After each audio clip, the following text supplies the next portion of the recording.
Hi, everyone. Welcome to the podcast. Where can you get the best medical information anytime, anywhere? Right here on The Smartest Doctor in the Room. I'm your host, Dr. Dean Michel. This podcast strives to bring to you the top medical experts in every field with information that can improve your life. Disclaimer, this podcast is, though, for educational purposes only and is not intended as personal medical advice. For that, please consult your trusted healthcare professional. Today's topic is ADD and ADHD. Is it a disability or is it a super ability? We all know people that have ADD or are being treated or suspected to have ADD. And we sometimes wonder, is it something someone can have control over? Can they change their behavior? Do they need to change their behavior? And sometimes it's a label that's used half-heartedly, the same way, sometimes you'll hear a person, maybe an elderly person say, when they forget something, say, oh, I'm having a senior moment. Similarly, I find young people, my practice who come in and they forget to do something and they'll say, oh, that's my ADD kicking in again. So, it's interesting whether this is a serious medical condition or some type of personality issue. My guest today is Dr. Michel Siegel. He's a top trained neurologist, did his undergraduate at Harvard and his Columbia MD PhD. Those are pretty big guns in our field of medicine.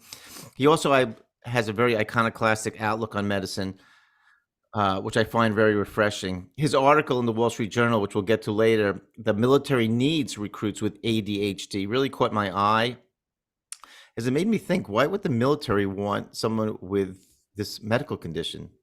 Besides being an award-winning neurologist, he also has a passion for computer science and is a founder and chief scientist of a company, Simulconsult, is I saying that right? That uses artificial intelligence to help in medical diagnoses. So I'm really pleased to welcome Dr. Michel Siegel to the podcast. Thank you. Okay. So Dr. Siegel, I usually like to ask my guests why they chose a particular area of medicine. So I'll ask you, why did you choose neurology of all the areas that you could potentially apply, your career to? It's a long, complicated story, particularly if you get into the subject of how I got interested in ADHD. But basically, when I was in college, I was interested in sensory perception and initially explored psychology, but then decided that biology was where the action was, and specifically, there wasn't a neuroscience major, but I was one of the few people at the time who actually focused on neuroscience, and so choosing my basic science was easy. Choosing my medical specialty was not as necessarily as simple, because neuroscience is the basic science for not just neurology, but psychiatry and ophthalmology and anesthesiology. And for various reasons, I decided that neurology, and specifically pediatric neurology, because I'm interested in development of the nervous system, was the best fit for me. It's interesting you say some of that, how you're explaining it, because, I know obviously a lot of adult neurologists, and a lot of them like neurology. Really, a lot of them, again, who are, my age, which I'm 62, trained, and some of them before that loved neurology because it was a very physical diagnosis intense field. I mean, you really supposedly had to be very good at doing the physical diagnosis because, again, we're predating, what CAT scans and MRIs could be routinely done. You relied on your examination. And the big but to me was, which I found, a little frustrating, that unfortunately for many, many years, especially in adult neurology, there's been very few medical treatments or even surgical that really can make a difference. So you decided to go into pediatric neurology. Is that correct? Right. So first of all, adult neurology, as you point out, really has this logical aspect to it, because you do an examination that helps localize where the problem is, and it's all very logical in that respect. Pediatric neurology, not so much, because a far greater percentage of the illnesses are inherited illnesses. And in people, and many of them, at least at the time that I entered the field, were not treatable. And people say, how could you possibly go into an area where you can't do anything? And I said, well, I'm an MD PhD. My role is to take an area where you can't do things and make it so you can do things. Yeah, one of the questions, before we move on, I wanted to ask you, in your career, have you been mainly involved, mostly academic and research, or were you involved in direct patient care? Mostly in research. I would see patients like a day a week. Okay. Uh, and that formed some of the my initial experiences in ADHD, because in New York, where I trained, ADHD was psychiatry, and then I arrived in Boston, and ADHD was neurology. Oh, And interesting I turf haven't battle there. Right, we're going to get to that too because we really want to know. So, all right, let's jump in finally because this is important. I think our listeners really want to know. And you mentioned in the article ADHD should be a condition, not a disorder. Can you help define for us and describe for us ADD and even versus ADHD? Uh, well, I don't make a big distinction between the two. Basically, in boys, you tend to get a lot of hyperactivity when they have attention deficit. Right. Uh, Girls tend to be sort of much more able to keep their behavior Control. under control, and so you don't see so it's actually much more difficult to diagnose ADD, ADHD in girls, because it tends to be sort of passive. It's not things like acting up and hyperactivity that you'll see in the boys, but the consensus, I think, really is that it's what we call an autosomal dominant condition. In other words, that if a parent has a 50-50 chance of giving it to a kid, and a girl is as likely to get it as a boy. And we think we have a pretty good sense now of what the more observable manifestations are in girls that had previously been, I think, missed. Okay, right. Because what you're describing, again, because I vaguely remember growing up, and it's kind of the picture you get of a patient with ADD or ADHD was the boy running around being a terror. I mean, just, I knew there was someone on my block. I remember the father used to make the son run around the block like 50 times to wear him down, because he was just like driving, his mother crazy, Oh, and obviously what you say with women who we're seeing just as many cases, I believe I see in my practice, a lot of patients on medication for this. Um, Different presentation. It's more like, they can't concentrate, they'll say, or, they have a lot of work to do at school. They can't focus. So again, maybe can you clarify us, the patient, if someone brought a friend or relative to you and they said, Dr. Siegel, I don't know, my daughter's struggling in school, or my son just doesn't seem interested in his schoolwork, et cetera. How, and they came to you and does he have ADD? How would you go about trying to make that diagnosis? so I think the most important element there is understanding what's going on in ADHD. And I Okay. think the best way to understand it is a sense of sensory overstimulation. And one of my favorite descriptions of somebody with ADHD describing what his life was like was saying it feels like being in a television showroom, and there's 10 TVs onto different channels, and you can't control which one has the sound up.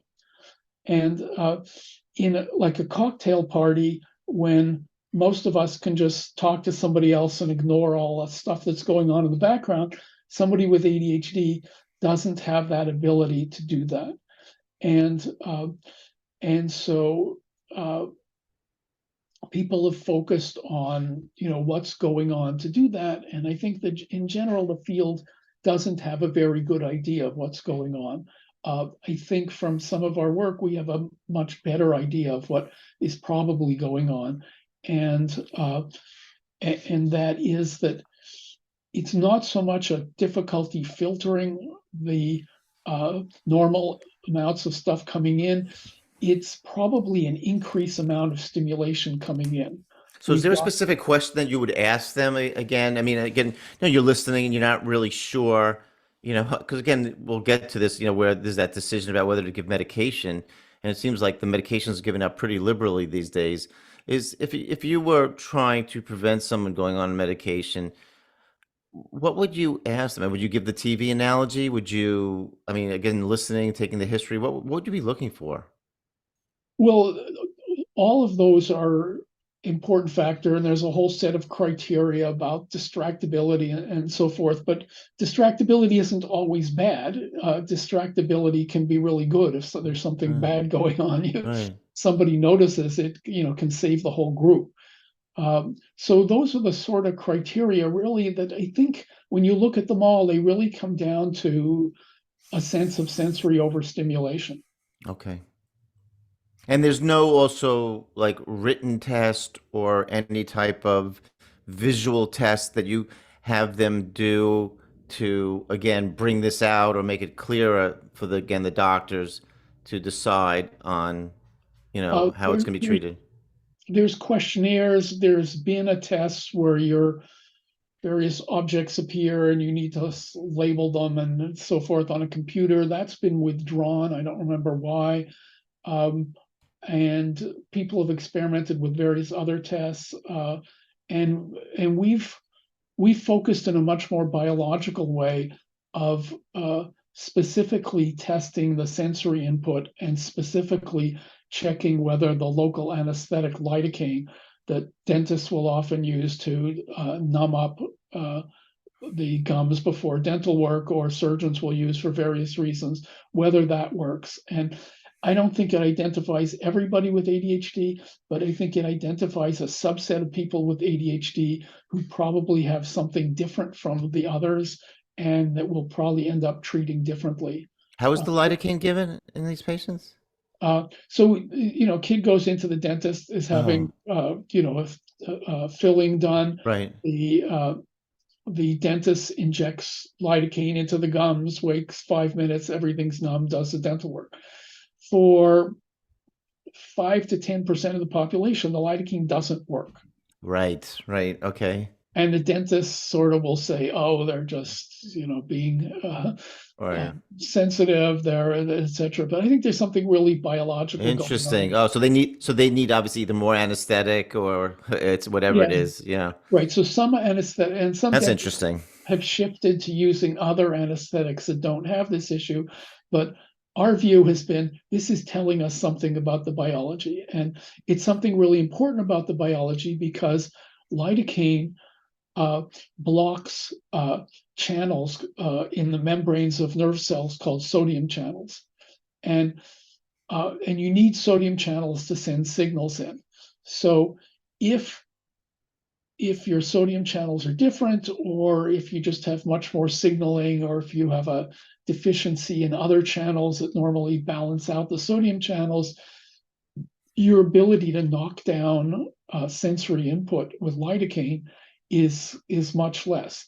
And it seems that there's going to be a whole family of disorders in which lidocaine doesn't work well. And one of the ones I just got off a call planning some research with somebody is called fibromyalgia, which is another one of these poorly defined disorders where people, in those cases, people report pain, but in the ADHD is other sensory input that people report. And of course, it's really hard to measure sort of how much sensory input are somebody Mm, feeling. And we're going to be meeting uh, with pain groups and so forth to try to define some tests. We've used some tried to have a um, do testing where you put lidocaine on somebody's tongue and see how much they can still taste, and works pretty well, but it doesn't work as well as we hoped, as well as you would need to use this as a standard clinical test for kids, like testing vision when they get to a certain age. do you think, as you mentioned, when you were in New York, there was the psychiatrists were sort of overseeing, the children being diagnosed with ADD, and then you mentioned up in Boston, it was the neurologist. Do you think pediatricians should be the one making these diagnoses in these young children, or should they be referred to a specialist? to help confirm it before, things start going down that pathway? Well, effectively, at this point, it is the general pediatricians who deal with it, and they often don't refer unless it's a particular problem in some way. Um, and so the pediatricians are pretty comfortable prescribing various stimulants and so forth. As things get a little more complicated, there'll be a phase where they'll say, oh, well, we need to do lidocaine testing, and we may treat with the following drug that aims to play with sodium potassium ratios. But then once that all gets better defined, it may go back to the pediatricians. So you're okay with that? I mean, not to disparage pediatricians, but again, it is it is particularly potentially a specialist kind of diagnosis. You think that since they maybe know the child well, they've been following them for years, they could be the appropriate person to make that diagnosis and then have to prescribe medication? Well, it's because the specialists at this moment don't really know very much, that there are various written tests and so forth, but a general pediatrician can administer those as well as the specialists. And there's also all sorts of neuropsychology workups that can be done, but they don't really add a whole lot. And once we know more about this and say, oh, well, there's actually 5 different types and we treat them different ways, then I think the role of the specialist may become much more important. Hmm. I wanted to ask you about medications, and this is almost like paradoxical in my mind. There are obviously several options now for ADD for medications. The listeners will be familiar with them: Adderall, they hear people on it; Vyvanse, I guess Concerta, and a lot of these are all based as stimulants. So it's kind of interesting. You're giving sometimes a patient that's hyperactive a stimulant.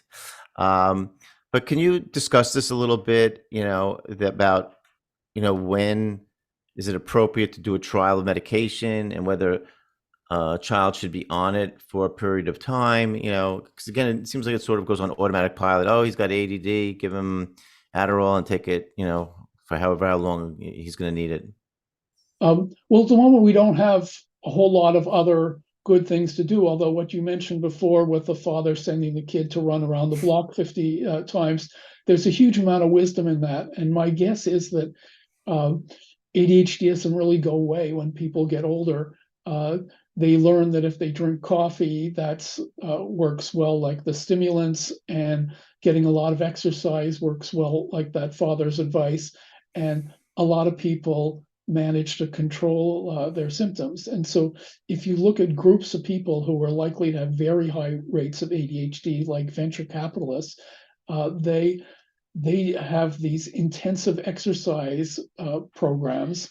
And it's not just because they're hard charging people. I think they've learned how to treat themselves and make it so they can tune to get the best parts of the noticing everything of ADHD, but without the sort of out of control aspect of too much ADHD.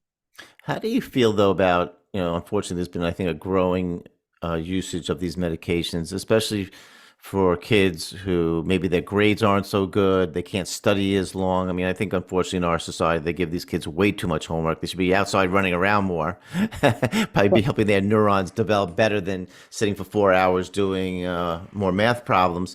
But that it is what it is. So, do you think that is like an inappropriate usage of the medication, or that has to be really watched carefully?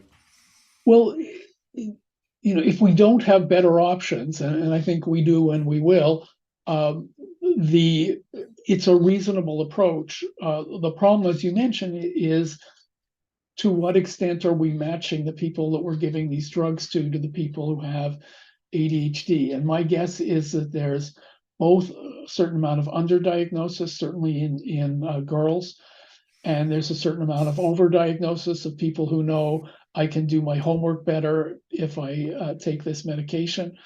But it's really interesting to talk to people who sort of got these medications proposed when they were younger, and they'll typically have taken them for a while, and they'll tell you, "Yeah, I could do my homework better, but it ruined my creativity."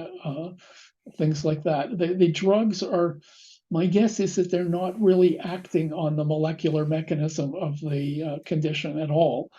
They're just acting on the ability of the brain to filter input to some level that's considered acceptable, but it would filter Mm. both sort of being distracted by something and also having a creative thought. And once we get to some sort of medications that are more tuned to what's actually going on, I think we'll have less of that concern about other unwanted effects.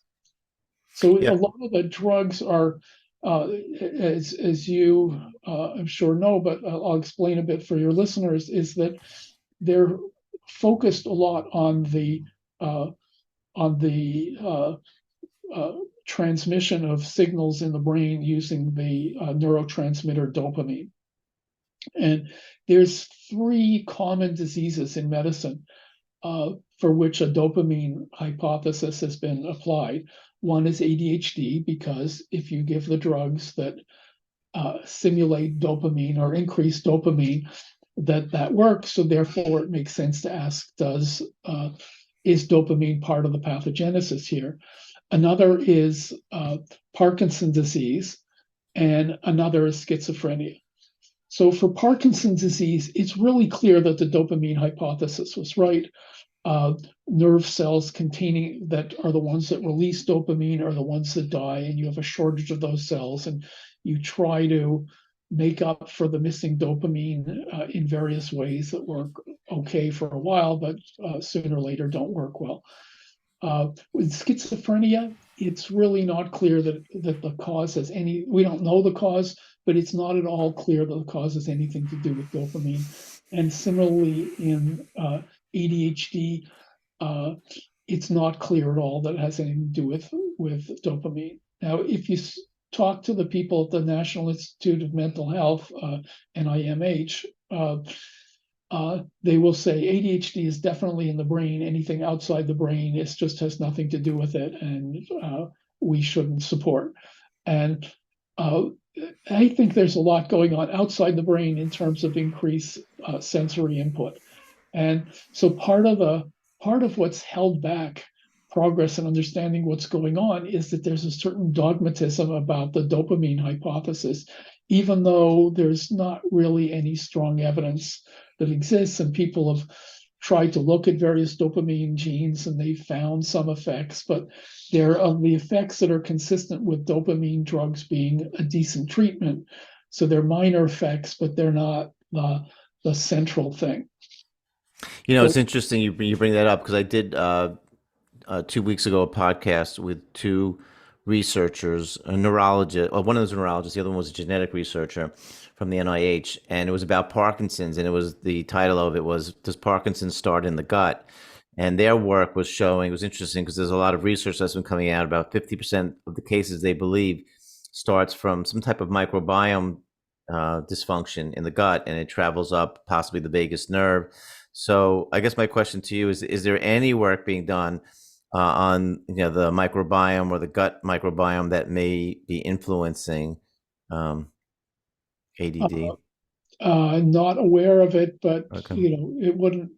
it wouldn't be surprising. We're finding out all sorts of things Mm. that Hmm. where we hadn't made progress before. Once you start looking at the microbiome, you start finding there's some big influence, and there's huge numbers of cells in your gut from bacteria, and they have effects. And uh, it would not be surprising here, and certainly people's diets have gotten uh, uh, changed in the modern era, and but not necessarily in ways that are as complicated as the microbiome.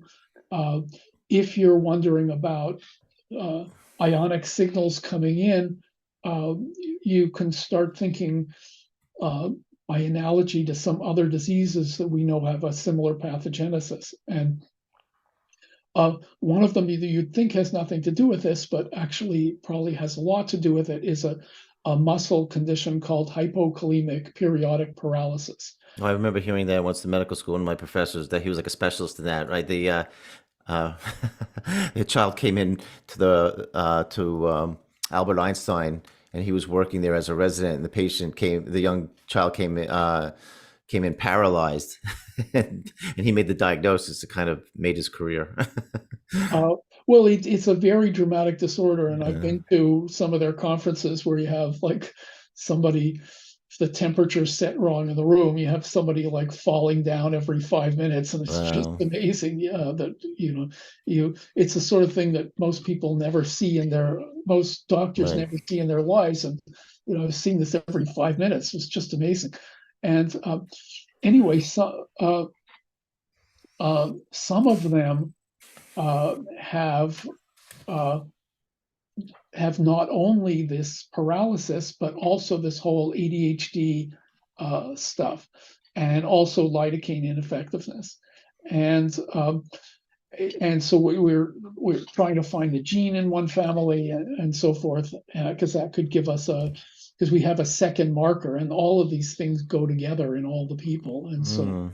it seemed like it could be the family that would allow us to find the gene, the first of the real ADHD genes, and so far we're not haven't been successful, though it's not necessarily in the gene itself. It could be in something that modulates the action of the gene.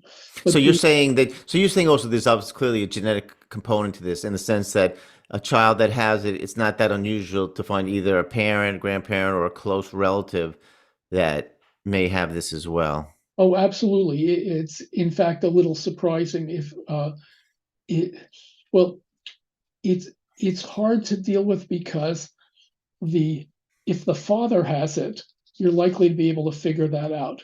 If the mother has it, it's a little more complicated.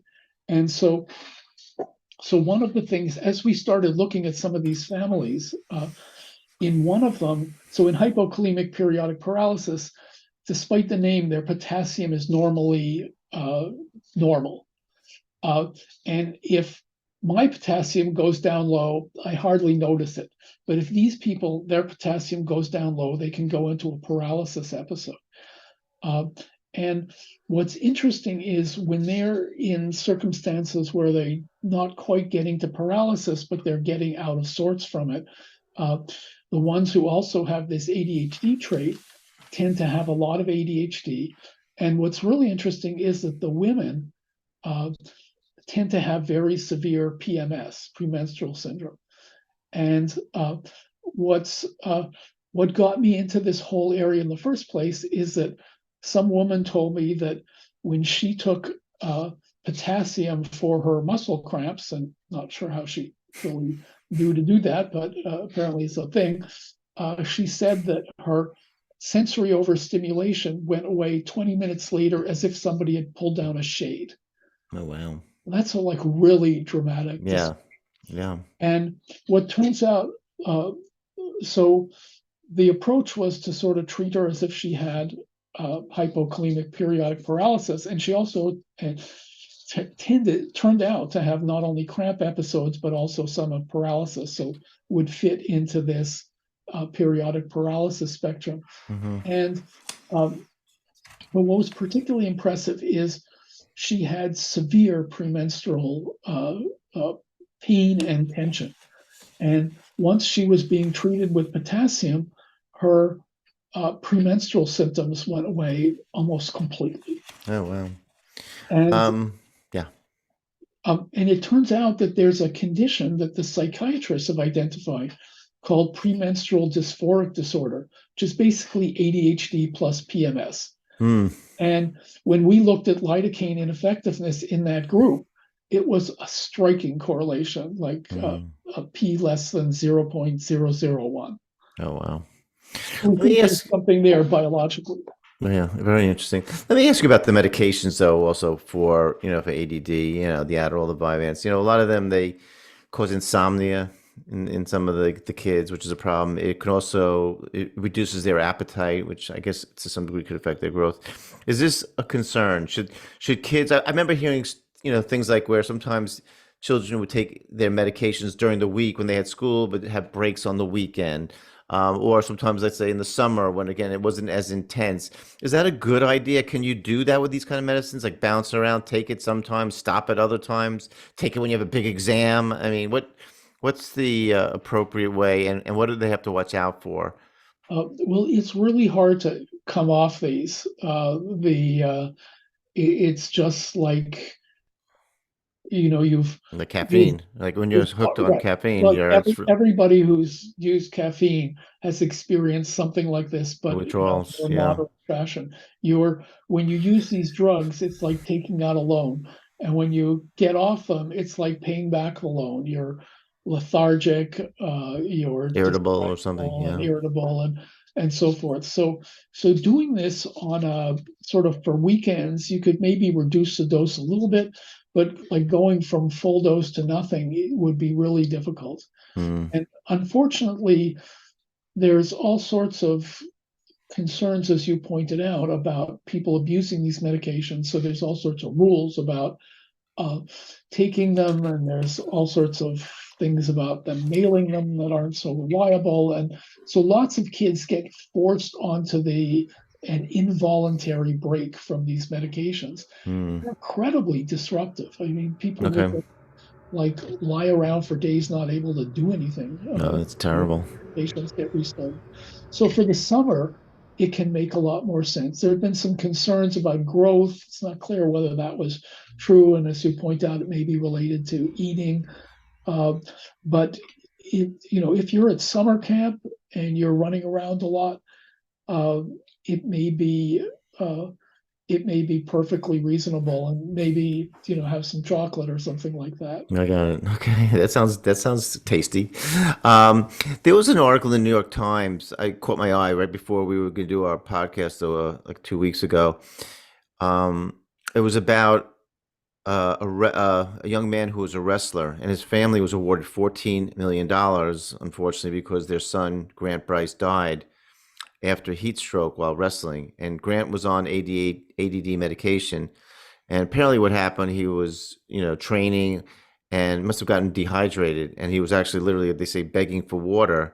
And the coach, again, trying to be a coach, I guess, was like saying, no, everybody's got to do their laps and this and that too. And he, they sent him out of the gym because if he wasn't going to do the laps and everything like everybody else, they're like, don't even bother staying here. And he passed out. Unfortunately, he died on the grounds of the school. Do more people need to be aware of the dangers of ADD medications or what they should watch out for? I might file that one under dangers of coaches, but Yeah, okay. um, but I mean, it's primarily the withdrawal parts. If you had to use the equivalent amount of caffeine to get the same level of stimulation as you do with this normal doses of the stimulants, you'd be at risk for a cardiac toxicity, particularly in people who are susceptible to arrhythmias. But the stimulants are at least far less dangerous in that regard than Do they have to be very well hydrated though, just in general? Is that something that they should be aware of? I mean, again, let's say you have a young child, an athlete who's playing tennis for 4 hours, or they're cross country running, and it could be hot outside. Do they have to be? I'm not as familiar with the medications. I mean, I know with caffeine, it's a way, in a sense, it's like a diuretic, meaning you lose water, so you right. got to replace the fluids. So these children or young adults on long-acting medications, I would assume it's almost like when I see patients that I deal with antihistamines, and the allergic patients that I see, I'm really cognizant and I warn them on hot, warm days and just in general, make sure you please your hydrate. You don't realize, the medicines that are longer acting, they're just sopping up more, the cells are sopping up more of the that water that you need. So is Well, that again, with caffeine, I would say caffeine would be at the equivalent effectiveness.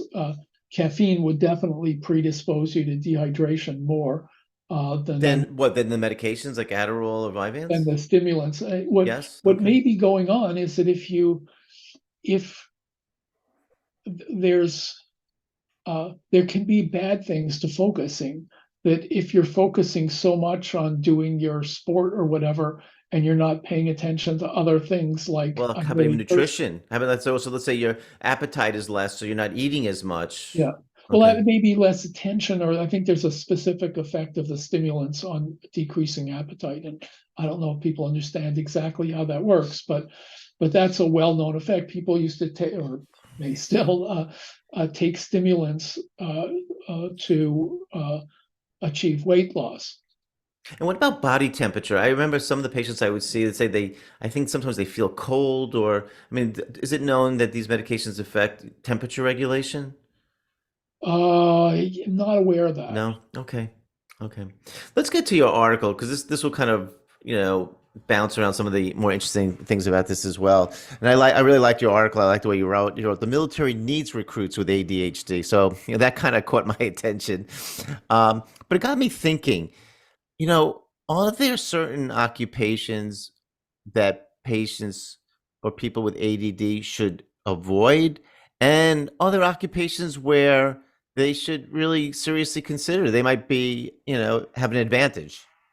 Absolutely. I mentioned venture capitalists before. Okay, so My, those good old finance guys, they're always getting everybody into a lot of trouble. Let's go in some other areas, because then everybody becomes a venture capitalist. well, I actually asked a whole bunch of them about whether lidocaine works for them, and they say no.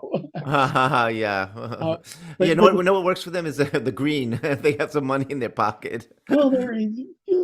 I mean, I grew up with some of these people, and I knew them as little kids, and their abilities in financial and venture capital stuff. I can see the same things coming out that were the same as ADHD that gave them trouble with teachers, but really helped them in terms of penetrating analysis, ability to notice everything. It's one of the fun things about knowing people for many, many decades is that you really get to see uh, the kid as an adult, and you get to see something that the school would dismiss, but we as kids thought they were great kids. Yes, a And lot of times. Well, a lot of times too, they compensate, and I think they compensate, in their social engagement to get by. I mean, I think it was interesting just to toss this around. Is that, let's say doctors, for example. I think yourself included. I get that sense you're very methodical, and that typically to be a doctor, you have to be. You can't zigzag. You have to go through the steps, and you can be a little more creative, like you are, the way you think, but basically there's that barrier of steps that you have to go up. You have to be disciplined. And people that have ADHD, a lot of times school is not their thing. They don't like to sit for long periods of time. The concentration is an issue, so they have to zig and zag by forming those relationships, taking risks, finding ways that I think it's very typical also, like with dyslexic kids. When you read about, I remember, I think I heard Tom Cruise was dyslexic, and he said he used to have to wing it all the time. He couldn't read the scripts. Just that wasn't going to happen. He had to find a way around it. And interestingly too, I meant to mention this earlier. Michael Phelps mentioned that he believes he had ADHD. I'm not sure if he was medicated or not, but he said that's why he turned to swimming and swimming all of those laps and thing, and the discipline in that way helped him. So again, going back to my question, again, I'm not going to hold so, you to it. Well, if if you saw a young man who was whatever, kind of a little bit lost, and maybe you saw, and he was a good person, and you saw some potential in him, would you say, he says, Dr. Siegel, I want to be a neurosurgeon? And you look at him like, I don't know, Johnny, it might not be the best choice for you, so but what would you say to one of him? the best examples would be a pediatrician. Uh, so one of my pediatric colleagues was over for dinner, and our kids were pretty young, and they had this thing that they would run laps around the dinner table, and so my wife walked in and said, "How is it that there's total chaos with a bunch of kids going on, and you two are just holding a totally normal conversation?" And I said, "Well, we're pediatricians. It's to be a pediatrician, it's not just the long training and applying yourself and focus and stuff like that. It's also the fact that there can be all this stuff going on in the background, and it's not intensely bothering to you. You're aware of it, and if it gets to the point where you think there's a danger, you'll probably notice this. Though probably not as well as somebody with ADHD, Uh, but I was once as a resident on the call with somebody uh, arranging what we were going to do for dinner or something like that, and they said, "When are you leaving work?" And I said, "How do you know I'm at work?" And the person said, "There's like 20 screaming babies in the background. It's obvious you're at work." And I thought, "Oh yeah, I guess there are," but it wasn't So you were penetrating. exceptionally able to tune out what was around you. Right. These are the No, right. So people like when I was in high school, somebody would accuse me of having attention surplus disorder. Uh, Yeah, well, and that's in good if col- you're a doctor. and in college, people used to like study near me in libraries because I would sort of stay there and focus for hours at a time, and they just thought that was inspiring. Yeah, so But you were a magnet for studiers. But let's go back to I don't want to digress too much too about why the military needs people with ADHD. So, what are the advantages and what are the concerns? Because again, if they can't focus, if somebody's flying, if somebody's a Top Gun, and they have to shoot, the enemy, maybe they are super engaged, but they better be on, better be having a good day, and right. other people's lives are at stake. I mean, that's always the issue. Whether you're a bus driver of children, whether you're a doctor, or like a surgeon or whatever, or I Right. mean, as I said, there's certain things like where you have to go the straight and narrow. You can't just do your own thing. So there's certain roles where having ADHD is a plus. There's certain roles where having ADHD is a minus. If you're choosing a driver uh, uh, in the military, you'd probably want to shy away from the person with ADHD. They're going to be noticing all sorts of stuff Okay. around.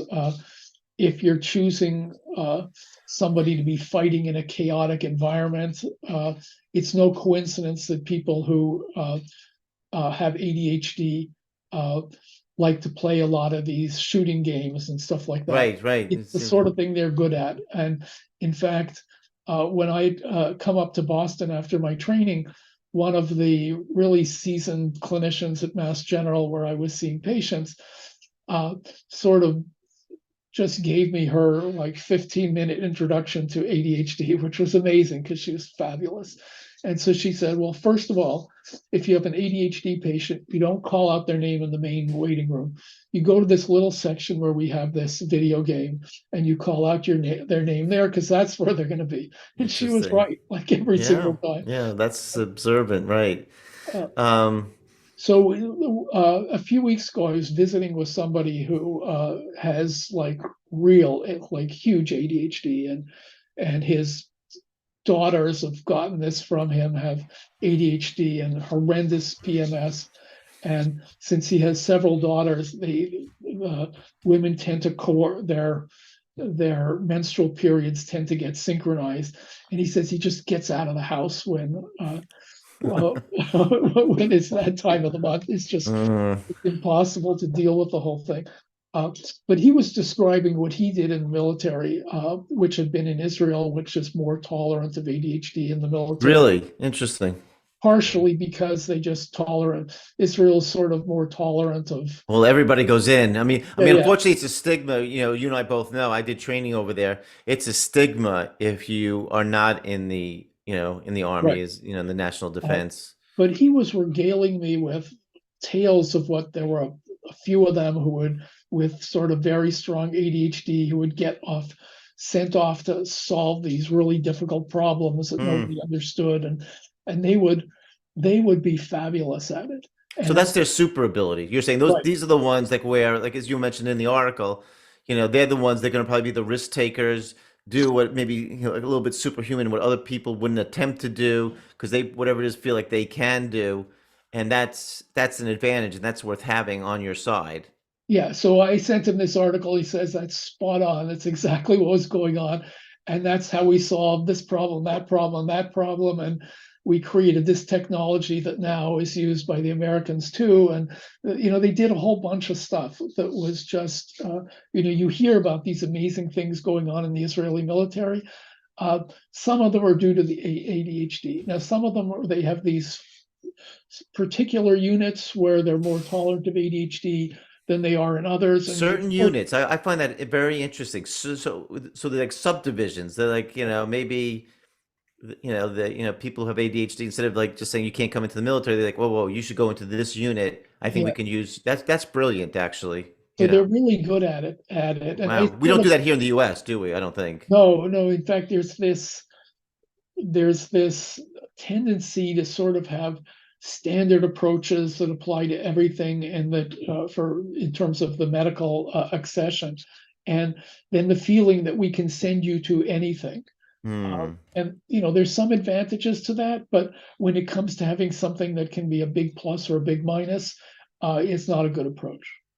Do you think the lack of organization, which is sometimes a characteristic of people that suffer with this, especially as adults, is that a liability? I mean, even in their own life. I mean, and is there anything Absolutely. they can, right? And is there anything they can do? I mean, today again, it's so amazing. We have so many tools that checklists or whatever that you know could be recommended to someone. I mean, because again, I know people in my family, or in from patients, that it wears you down. I know, like even myself, when I would sit down to do work, I need everything organized. It's sort of like this mental model, and then I can really, like yourself, sit for hours and be creative and do a lot of good things, like get ready for this podcast.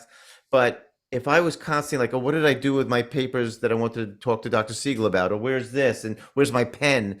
You get exhausted and you get pulled in so many different ways. You lose, your ability to achieve your best results. So, So is there these anything they can do for that? well, I mean, these people have huge amount of trouble organizing, and Right. there was some, uh, I think, video a few years ago of some woman describing her day where something happens and something Derails uh, or yeah. distracts us. It was this whole chain of stuff, and stuff got done, but it was completely disorganized, and these people are like intensely difficult to manage because they have trouble managing themselves, and for you to manage from the outside is even more difficult. And so it's definitely a disability under some situations, but uh, some of these people are just spectacularly good that Hmm.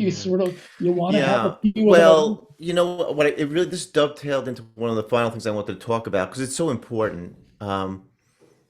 Yes, these people can be spectacular, but how do they handle personal relationships? It's like on one hand you think, uh-oh, two people with ADD, that's not going to be a good combination. It's like, they'll push themselves apart. But then again, you take another person who would obviously maybe dovetail perfectly to an ADD, a very organized person or whatever too, but can they handle that person's distractibility the same way a person who I guess, who's like average and whatever too, is, could be driven crazy by somebody with OCD. You know what I mean? And this to me could be a tremendous toll on relationships. Uh, What, what well, are, they're definitely couples where both have ADHD, and yeah? there's a real all outsiders look at them and think, wow, this is like disorganized. How do they manage to cope? And if they're very high functioning people, uh, their their creativity can balance out their disorganization. Everybody decides to put up with it. If they're average people, they can just be seen as sort of not able to keep with the program, and it can seem like a problem. Well, what about if they're opposite? Let's say, as I said, let's say, the charming ADHD guy, wins over the woman who's super organized, and they say, well, this is good. She takes care of all the bills. She does this. I'm doing all this stuff. But, sometimes there's that clash where, like, he's driving her crazy. He can't remember his keys. He loses this. He forgets that, and I gotta pick up the slack there, and sometimes, it's like wearing out your welcome. Well, yeah, I mean, people sort of tend to figure these things out as whether they work or not. Uh, as with this friend I was describing in Israel, I just it doesn't bother me that other people are disorganized. I'm You don't live organized. with him all the No, I don't live time. with them, but I mean, I'm organized enough myself that it doesn't. Okay. Somebody else being disorganized doesn't bother me. But even Well, how about if you had to work with somebody, let's say in your lab? okay, let's say it was a brilliant, another PhD student or whatever, is in your lab, great ideas, but like the test tubes are going all over the place. You're supposed to have your papers together, they're not. I mean, I'm giving you a little bit of a hard time, but I'm trying to Right. put you on the Well, no, spot. What it's would- what would you do? What would you what, would it, you it would you put around him a team of people to keep him organized to get the most benefit out of him, or would you say, hey, look, you got to at least do X, Y, or Z. Otherwise, you can't work in the lab. But we can't, I mean, because yeah. again, there could always be dangers. It's like again, the same thing in medicine. I mean, there could be a brilliant physician who's got ADD, great ideas to do, but if he's doing certain things and missing certain steps, it could be detrimental to, you Uh, know, yeah, patient. I mean, it's definitely an issue, and people tend to sort themselves out into different occupations. Mm-hmm. People tend to sort themselves out with different spouses. Uh, and this is probably one of the major factors that, if you were in a career counseling or marriage counseling, that this is one of the major things you'd want to figure out is both Absolutely, yeah, if because you're this is like these. this and your tolerance for this. And there's other things like you can have a couple where one person is very anxious and the other person is able to deal with somebody being anxious, and there's a whole bunch of things, but this is one of the major personality differences that exists, and it's really important to have a sense of what your abilities are and to recognize abilities and problems in other people. Yeah. It reminds me of the story once. There was actually a very famous basketball coach, I think it was Al McGuire, and he used to say, when he was talking about recruiting guys for college or whatever too, and he would tell them and the families, he said, college this at that time is one of the most important decisions you make because the second most important decision is going to be what your work is going to be. And your first most important decision is who's going to be your partner in life. And I thought that was interesting. And what you just said now, what we're talking about is that, again, not to minimize this, like these are really important things that can really help shape a person's life. Because if they're really unhappy or unsuccessful at their work because of this, it's going to be, to their detriment. And the same thing too in their own personal relationship. It's something, really important. And as people grow older, they learn, like, I need a lot of exercise. And I mean, I know families where one person just has to exercise really vigorously Yeah. for uh, quite a few times a week. Otherwise, they're not civil. But they somehow Mm. figure that out. Wow. And they drink coffee also and things like that. And people cope, but one needs to know what your challenges are and what are good coping skills. And once you have that, something that might not otherwise have worked can work just fine. Hmm. All right. So my final question, we really covered a lot of things, which was great. What would you tell a parent in general whose son or daughter was diagnosed with ADD to keep in mind when raising that child? Uh, that they should understand that it's what that kid has is a difference, and it's not just a minus; it's also a plus, and they should learn to uh, make use of and strengthen the pluses, uh, be aware of and avoid the problems for the minuses, and see some of these medications and hopefully some of the other things that will come out of the lidocaine work as a sort of dial that they can, and exercise and caffeine as a dial that they can turn uh, to be in a better match to what you're trying to do. So it's it would be it would be a disaster if we figured out genes for ADHD and we eliminated them from our society, because we need these people.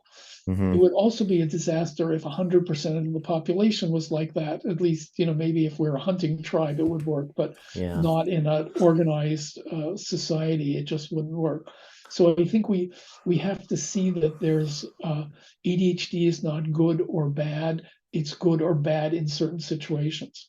Yeah, I think that's a great way to end. And again, just to encourage all parents, I think. I mean, when I think about Michael Phelps's mom, and when she realized, I think the family, the husband, they were divorced, and Michael was going through all these troubles, and she was fortunate enough to, and he wasn't good at ball sports. He wasn't just, he wasn't the kind of kid that was good at basketball, baseball, but they found swimming. And it turns out too, a lot of other great factors came into play. He had the almost like the perfect genetic body for a swimmer, and obviously, how many 21 gold medals or something later, um, super success.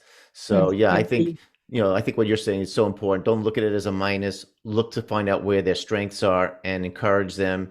And um, Well, the ADHD may not have helped, but it may not have helped Phelps's swimming, but the recognition that he felt better after doing intense amounts of swimming may have helped him spend enough time on swimming uh, to make his abilities so extraordinary. yeah, And so sometimes the what you do to compensate for an issue can in itself turn into a strength. yes, that's a great way to end. Dr. Michael Siegel, thank you so much for your time today. We talked earlier. I hope to have you back on the podcast to talk about some of your work in computer science and medicine and your company, Simul Consult.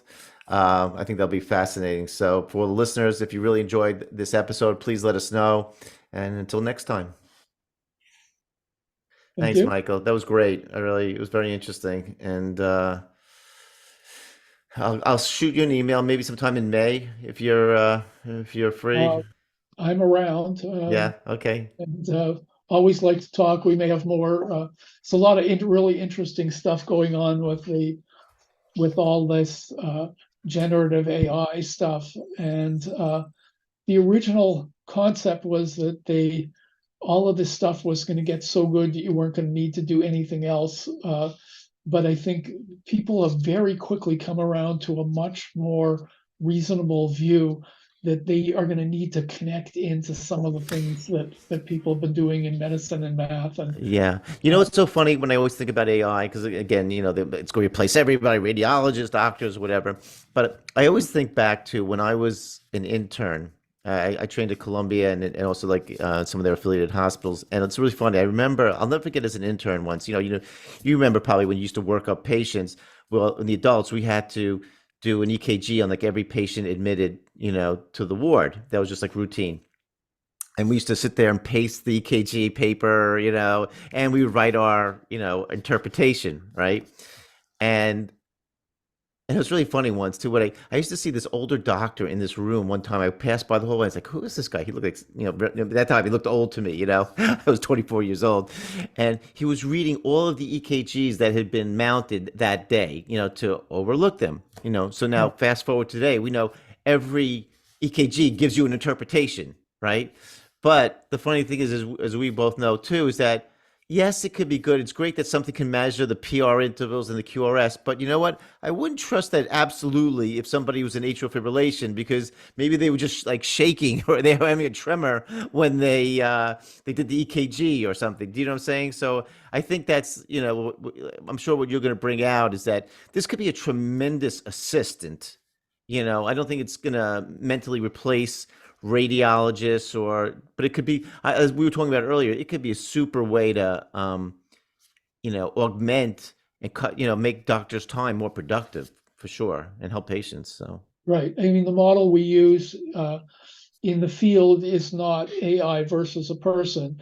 It's the person with AI versus the person without yeah, AI. it's like assisted AI, whatever we want to call it. Yeah. So I mean, for radiology, you